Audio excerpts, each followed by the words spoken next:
Patay isang rider na sumalpok ang kanyang motorsiklo sa isang SUV sa Pangasinan. Nasawiran ng driver ng isang water tanker matapos mawalan ng preno sa Iloilo. Saksi si Russell Simorio ng GMA Regional TV, 1 North Central, Luzon.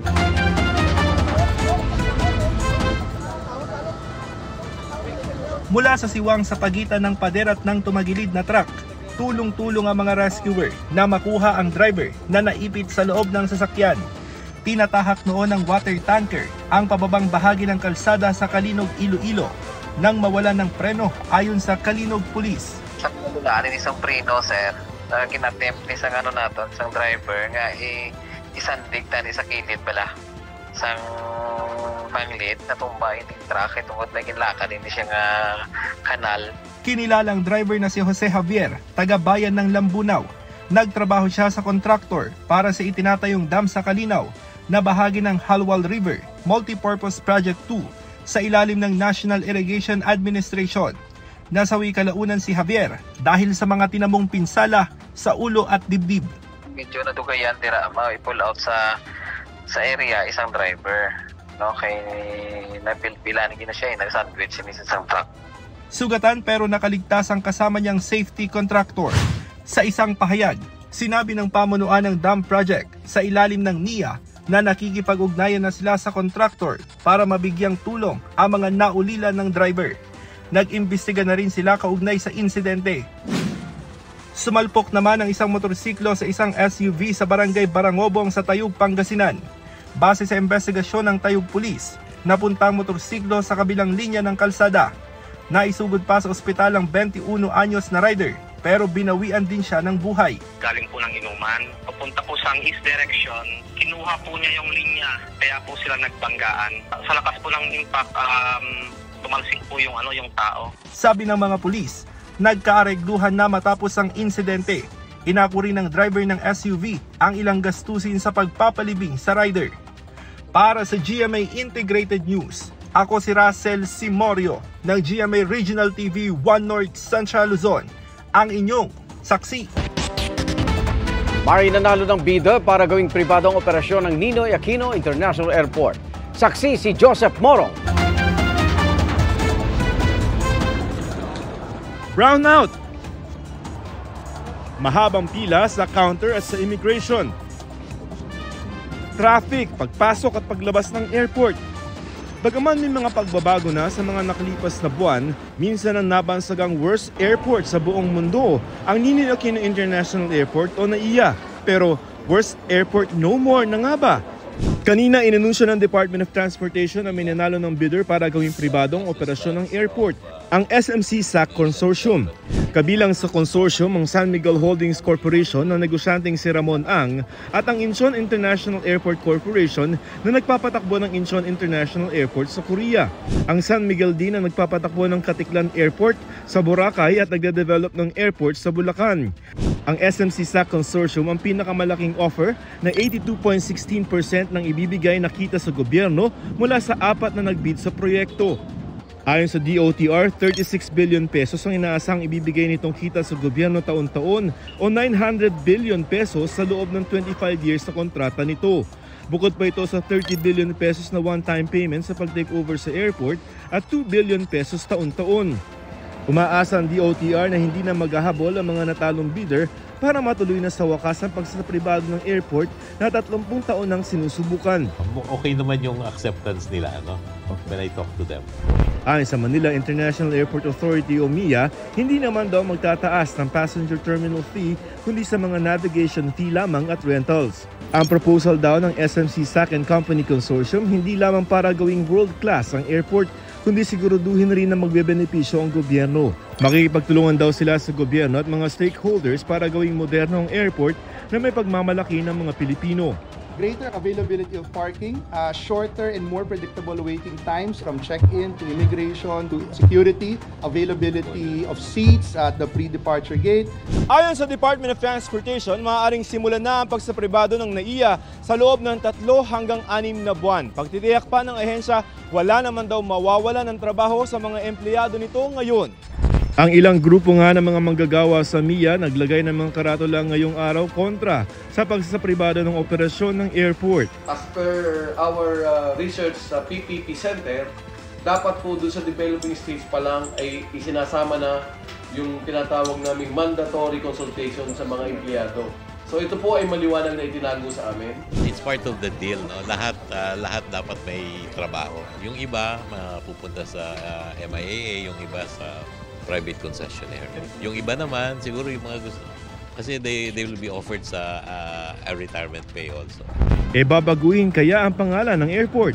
1987 nang baguhin ang pangalan ng Manila International Airport sa Ninoy Aquino International Airport sa pamamagitan ng isang batas, ang Republic Act 6639. Wala naman yan sa pinag-uusapan namin. Para sa GMA Integrated News, Joseph Morong ang inyong saksi. Good news, handang mag-refund ang Meralco sa generation charge sa kanilang mga customer.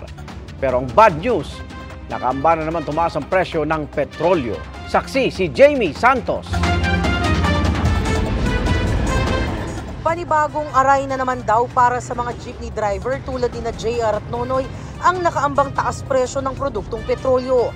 Matapos kasi ang rollback noong Martes, price hike ang nakikitang galaw ng Energy Department sa susunod na linggo. Aray na naman yung mga driver. Wala na naman, bawas na naman kikitain. Wala kami magagawa kasi driver lang kami. Sa taya ng DOE, maaring tumaas ng 1 peso and 10 centavos hanggang 1 pesos and 50 centavos ang diesel, gasolina at kerosene sa Martes base sa 4 na araw na trading sa international market. Iba-ibang dahilan daw ang nagdulot ng pagtaas presyo sa pandaigdigang merkado. Nag-intensify yung kaguluhan sa Middle East. Yung crude stock ng United States, yung stockpile nila, nag-surge po. And then, ang pangatlo po, yung pong disruption sa shipping na patuloy po yung problema nila sa pagdaraan sa Red Sea at saka sa Suez Canal. Inaasahan din ng Organization of the Petroleum Exporting Countries ang paglakas ng demand o pangangailangan sa produktong petrolyo ngayong taon. May good news namang hatid ang Meralco sa kanilang mga customer.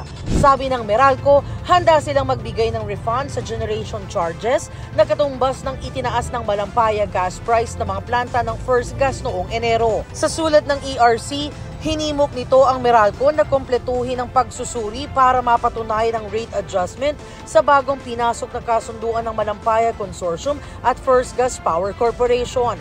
Bagamat Meralco na raw ang nagsabi na kailangang suriin ang epekto ng paggamit ng liquefied natural gas at bagong supply contract, hindi raw nakatanggap ang ERC ng resulta mula sa ginawang validation ng Meralco. Dahil dyan, premature daw na maituturing ang pagpasa ng halaga sa mga consumer habang wala pang validation ng Meralco sa naging basihan ng singil.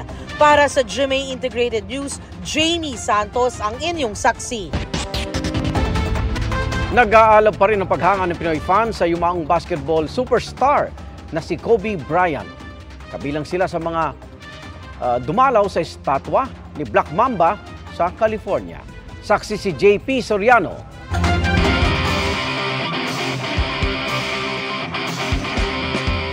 Sa Crypto.com Arena ng Los Angeles Lakers ipinakita kamakailan ang estatwa ni Kobe Bryant. Yari sa tanso ang 19 na talampakang estatwa ng sumikat sa buong mundo bilang si Black Mamba. Personal daw itong pinili ni Kobe nung nabubuhay pa ayon sa asawang si Vanessa. Nakaturo ang isang daliri sa fans habang naglalakad sa court matapos magtala ng career-high 81 points noong January 22, 2006, second highest sa NBA.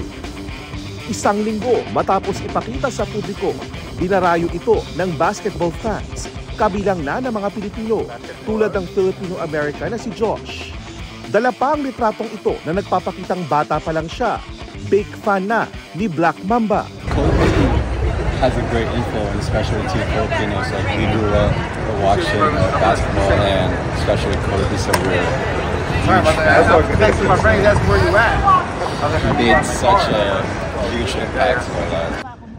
Ang mag-asawang Johnny at Aurora nagsuot pa ng Lakers jersey nang magsadya rito para magpa-picture sa mural ni Bryant.